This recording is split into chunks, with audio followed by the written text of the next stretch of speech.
L'appel au salut et l'appel au ministère.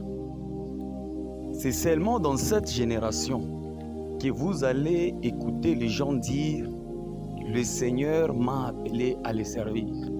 Et lorsque vous rencontrez de telles personnes, la personne n'a pas encore cru au Seigneur Jésus-Christ. La personne est encore païenne. Mais la même personne, elle te dit que le Seigneur m'a appelé à le servir. Comment est-ce que vous pouvez servir le Seigneur sans avoir d'abord au préalable croire en son nom? Il n'est pas normal ou il est pratiquement impossible de servir Dieu sans pour autant croire.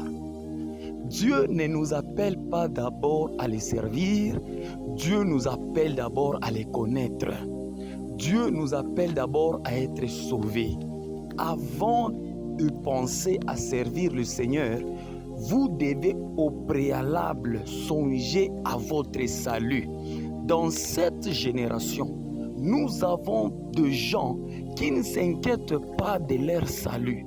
Et nous avons des personnes qui ne prennent pas soin vraiment de leur âme, qui ne pensent même pas à l'éternité, mais ils pensent à être pasteur, ils pensent à être ancien, ils pensent à servir le Seigneur. Qui vous a dit que Dieu a besoin de votre service même si vous êtes païen? Le Seigneur nous appelle d'abord à les connaître. C'est pourquoi l'Écriture dit ceci dans Osée chapitre 6, au verset 3e. L'Écriture nous dit « Cherchons à connaître l'Éternel, connaissons l'Éternel, car sa venue est aussi proche. » Bien-aimé, sois conscient de ta vie. Prends au sérieux ta propre destinée. L'œuvre de Dieu, les services de l'Éternel ne peut pas vous amener au salut. Personne ne sera sauvé parce qu'il a servi Dieu. Personne ne sera sauvé parce qu'il donnait les offrandes et les dîmes.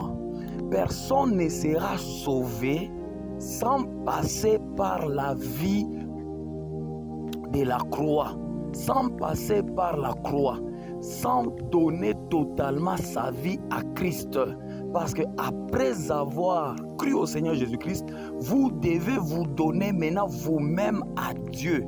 L'étape de se donner à Dieu, c'est l'étape où vous devenez maintenant l'instrument entre ses mains, avant que Dieu vous utilise pour bénir d'autres.